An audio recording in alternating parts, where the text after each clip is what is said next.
जिनको मैंने आपको कराया है उन सभी एरिया से एक अच्छा खासा रिवीजन आपको कराएंगे। तो मुझे उम्मीद है आप लोग तैयार हैं, सीट बेल्ट बांधें, कुर्सी की पेटी बांधें और जवाब देने में लग जाएं।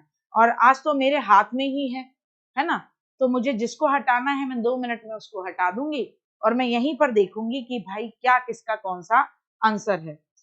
हाँ बिल्कुल, पहला प्रश्न आपके सामने, प्रारंभिक बाल्यावस्था में यानी अर्ली चाइल्डहुड में वृद्धि कैसी होती है और सोच कैसी होती है, जबकि मिडिल चाइल्डहुड में, मिडिल चाइल्डहुड यानी 6 से लेकर 9 साल तक, इसमें वृद्धि कैसी होती है और सोच कैसी होती है। तो आपसे पूछा जा रहा है कि कब कब सोच कैसी है, कब कब सोच कैसी है, बताएंगे कब कब सोच कैसी है, इसका जवाब देंगे। अरे अंकुर जी, इतनी छोटी छोटी बातों पे नाराजगी करेंगे तो कैसे जीवन चलेगा। जो मैराथन वन शॉट कराया था मैंने उसका, अच्छा बी वाले, बी वाले, ए वाले भी और बी वाले भी, ठीक साहब। जितने भी ए वाले हैं वो अपनी पीठ थपथपाएं और जितने भी बी वाले हैं वो अपने गाल थपथपाएं एकदम बढ़िया तरीके से। भाई मैंने हमेशा कहा है प्रारंभिक बाल्यावस्था में 3 से 6 साल की उम्र में बच्चे की शारीरिक वृद्धि थोड़ी धीमी हो जाती है इन्फेंसी की तुलना में। इन्फेंसी में आप हर 4 महीने बाद, 5 महीने बाद, 6 महीने बाद कपड़े खरीद रहे होते हो, इसीलिए 2 साल तक के बच्चे के कपड़े खरीदने के लिए जो बड़े बुजुर्ग होते हैं वो कहते हैं कि कम कपड़े खरीदो, जल्दी जल्दी छोटे होते हैं इनके।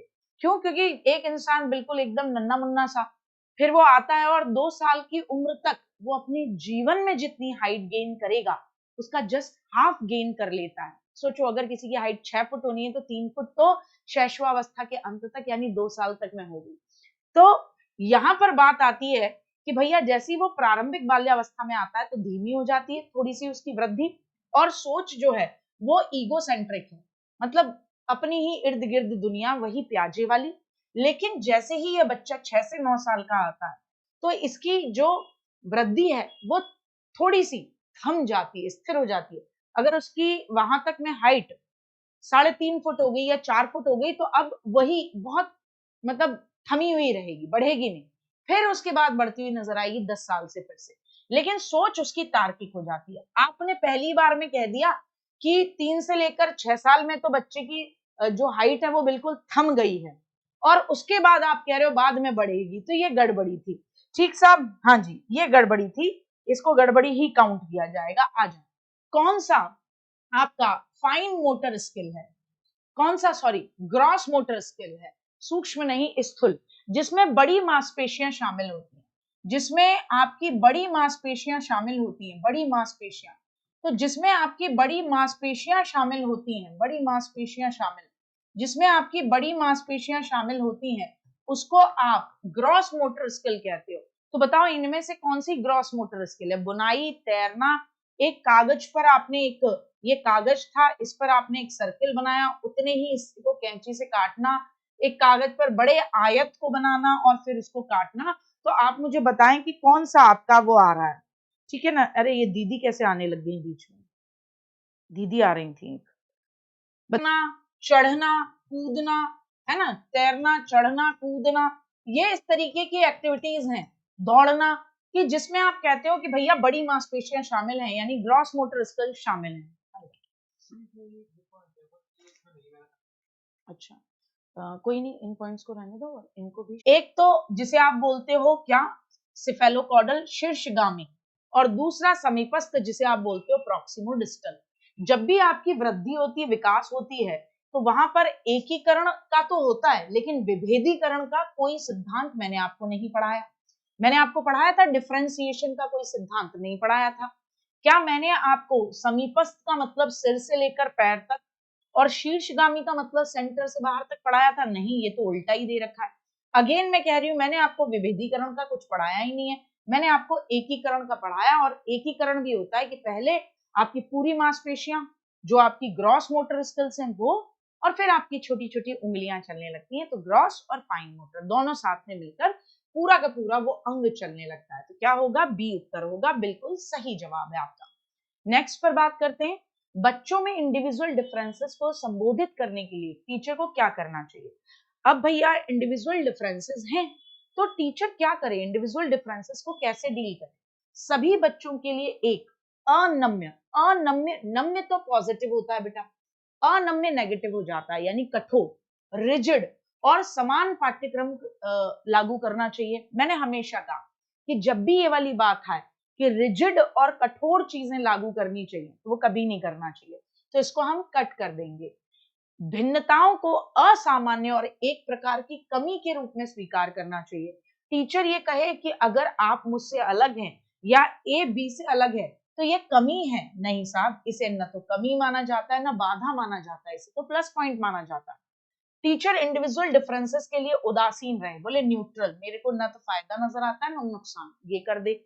या डिफरेंसेस को मानव विविधता की प्रत्यक्ष विशेषता माने कि हाँ भैया ये तो प्लस पॉइंट है, ये तो विशेषता है कि एक व्यक्ति दूसरे व्यक्ति से भिन्न होता है। बेटा लेने पड़ेंगे ये तो सारे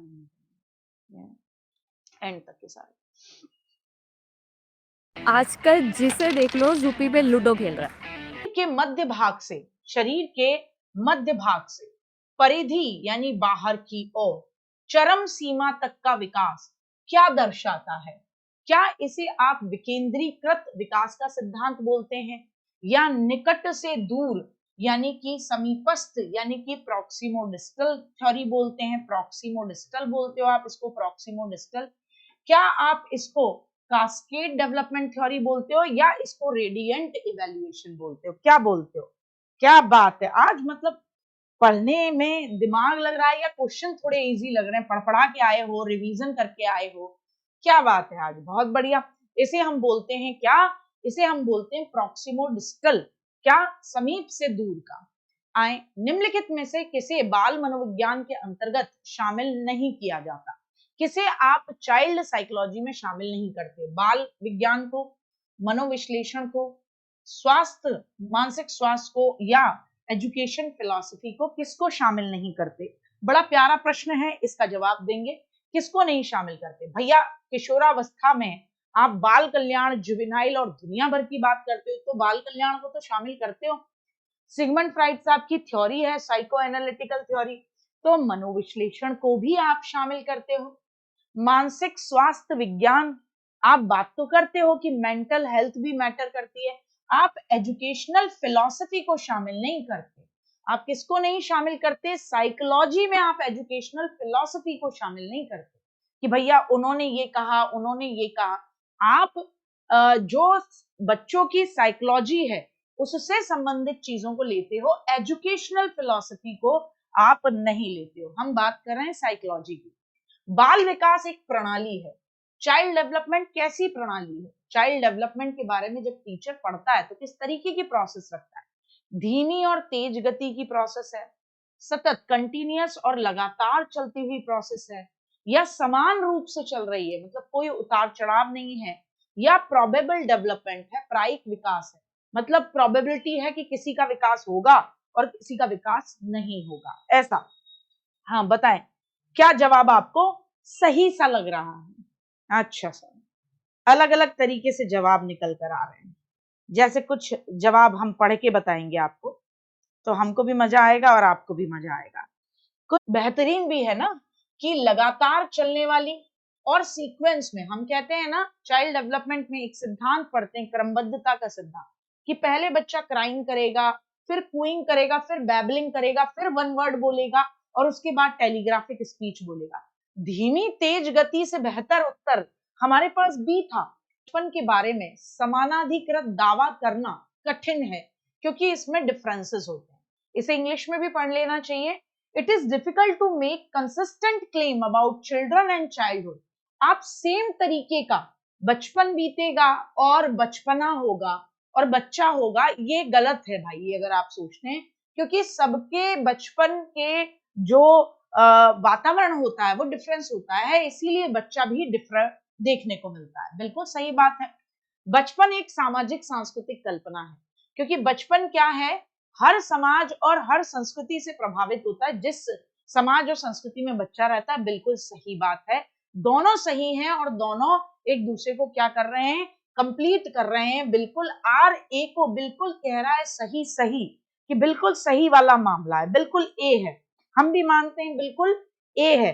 हाँ, दोनों सही है विद एक्सप्लेनेशन। अब मैं एक क्वेश्चन पूछूंगी, आप यस या नो में जवाब देंगे। पहले सारे लोग जवाब दे दें ताकि मैं आ जाऊं अपनी बात पर।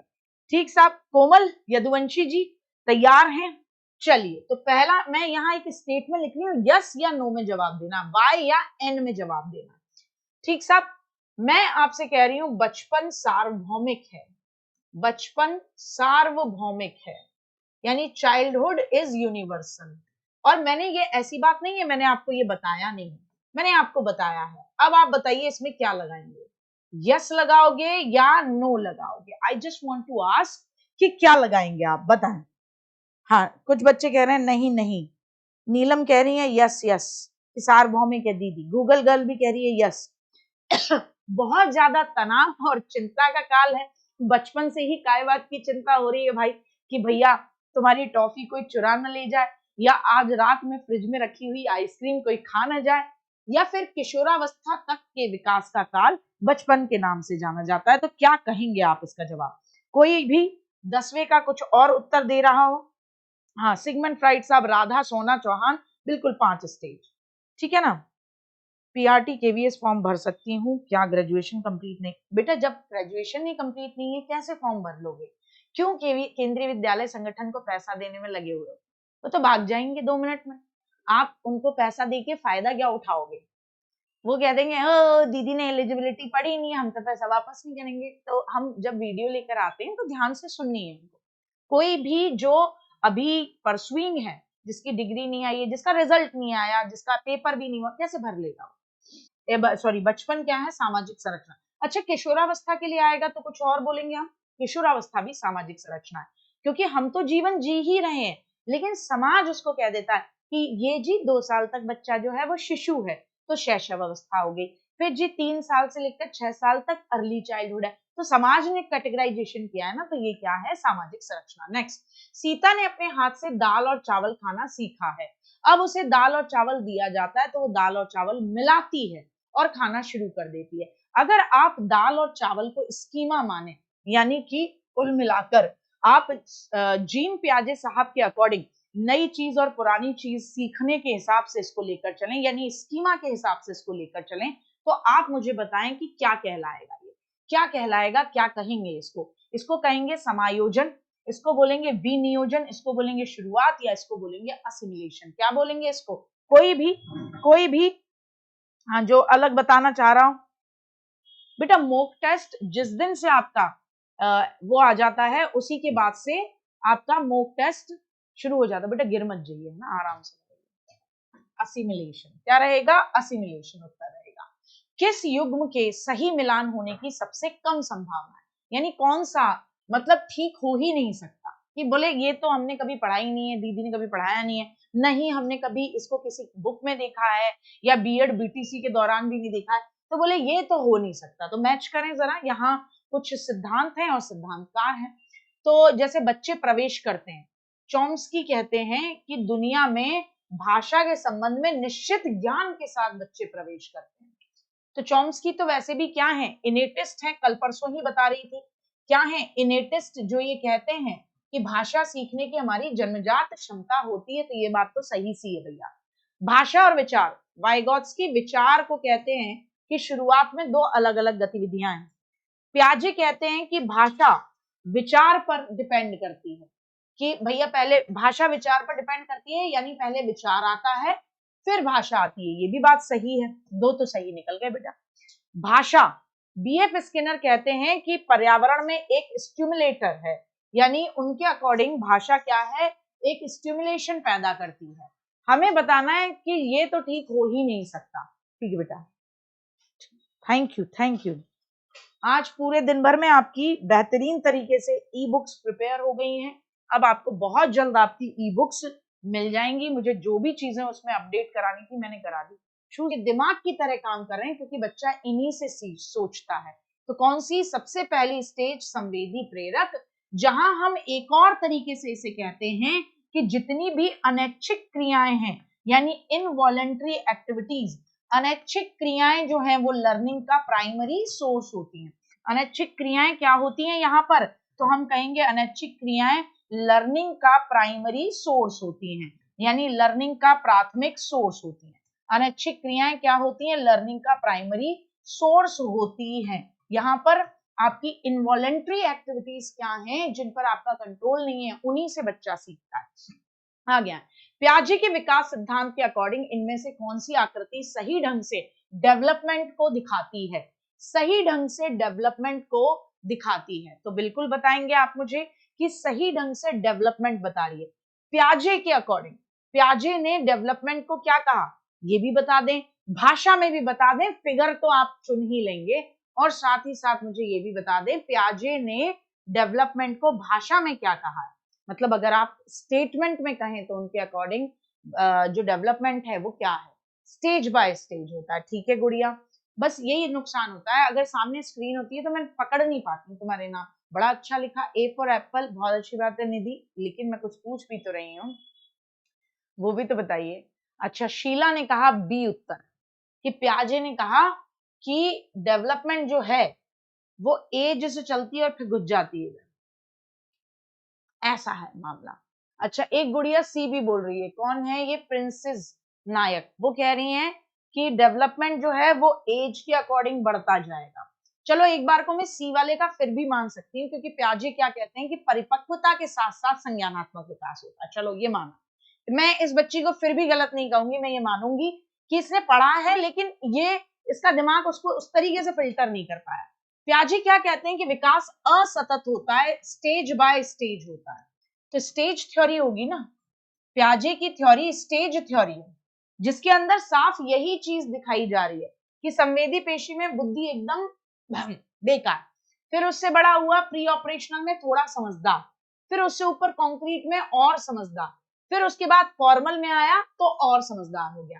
तो ए उत्तर है। सी वाले का मैं फिर भी एक बार को मान सकती हूँ कि उसको लगा कि भैया ऐसे डेवलपमेंट होता है, लेकिन ये डेवलपमेंट दुनिया के किसी अन्य मनोवैज्ञानिक के अकॉर्डिंग हो सकता है, क्योंकि वो सभी ये मानते हैं विकास सतत होता है और उम्र बढ़ने के साथ साथ मैच्योरिटी तो आती है, तो विकास सतत होता है। ये किसी भी अन्य वैज्ञानिक के अकॉर्डिंग हो सकता है ये फिगर, लेकिन पियाजे के अकॉर्डिंग नहीं, क्योंकि पियाजे स्टेज में थ्योरी को बताते हैं। तो सबसे अच्छा फिगर ए है।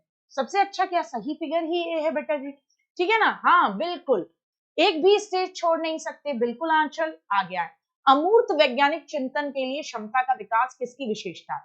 अगर आप अमूर्त वैज्ञानिक चिंतन कर सकते हो, मतलब चीजें सामने नहीं है बट आप वैज्ञानिक चिंतन, point to be noted my Lord, वैज्ञानिक चिंतन यानी लॉजिकल चिंतन कर सकते हो, जबकि जबकि आपके सामने चीजें ना हो, फिर भी कि क्या करेंगे जीवन में, सामने तो नहीं है ना भी जीवन के, अरे क्या कर रहे हो मेरे संग, जीवन सामने हो और आपको पलट कर जवाब देता हो कि अरे बेशर्मो, पढ़ते नहीं हो, लिखते नहीं हो, बतियाने लगते हो, तो आपको एम्बैरेसमेंट अपने आप ही फील होगा। आप जितना समय बर्बाद करते हैं वो बंद कर देंगे। अगर जीवन प्रत्यक्ष सामने खड़ा हो जाता कि बिगाड़ रहा है ना बस मेरे को, देख मैं ऐसा हो गया, तो एक अलग बात होती।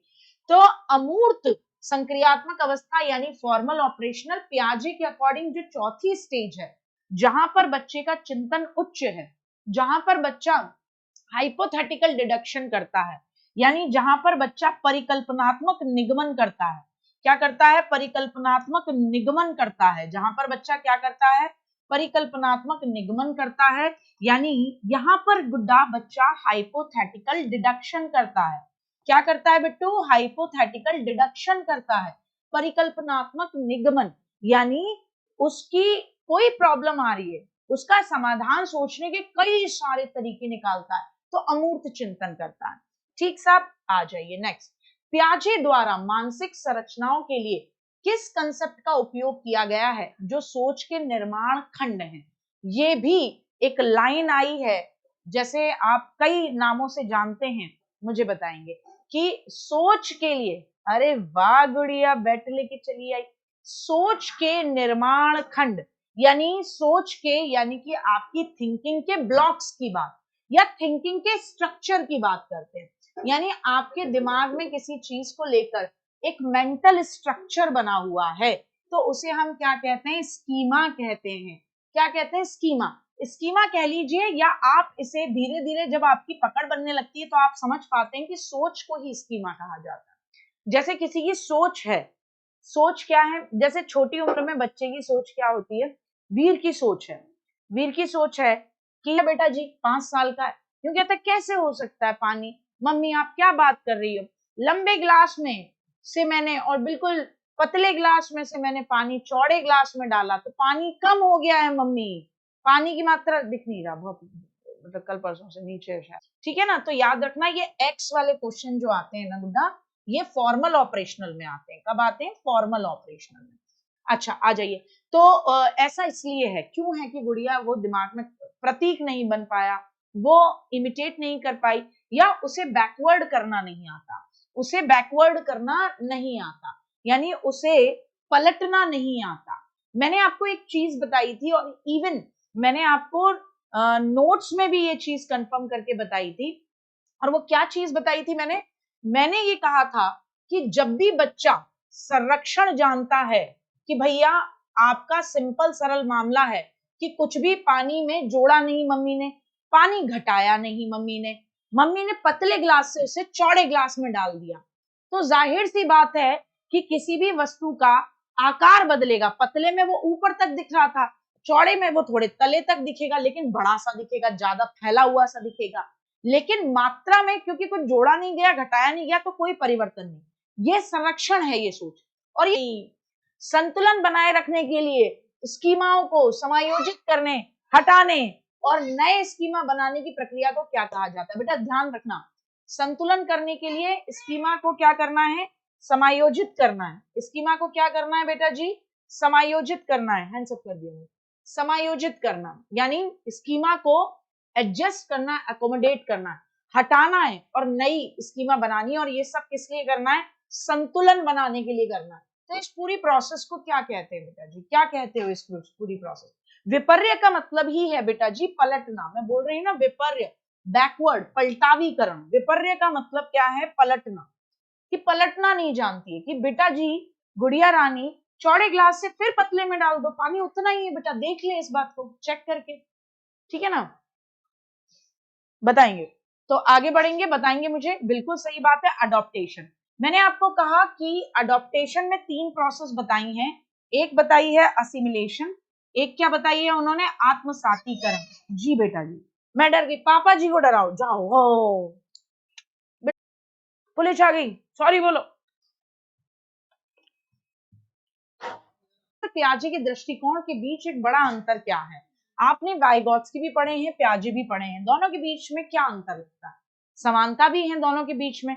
चलिए आज देखते हैं आप समानता कितनी बता पाते हैं। पहले तो इस क्वेश्चन का जवाब देंगे, इसके बारे में भी दोनों समान विचार रखते हैं। समानता की बच्चा नन्हा वैज्ञानिक है, खुद से तैयारी करेगा, मतलब खुद से अपने निर्माण करता है, तो आपको मौके देने हैं, अच्छा वातावरण देना है, रचनात्मक वातावरण देना है। ये भी बात दोनों की सेम ही है, तो ये भी अंतर नहीं होगा। ज्ञान के सक्रिय निर्माता के रूप में बच्चे की उनकी धारणा, ये भी उनकी समानता है।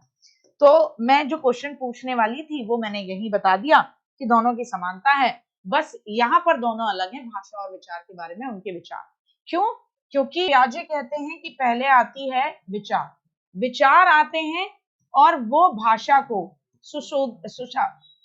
सुसाधित करते हैं, विचार भाषा को इजी बनाते हैं, बेसिकली इजी बनाते हैं, इजी बनाते हैं। और वाइगॉत्स्की जस्ट इसका उल्टा बोल देते हैं।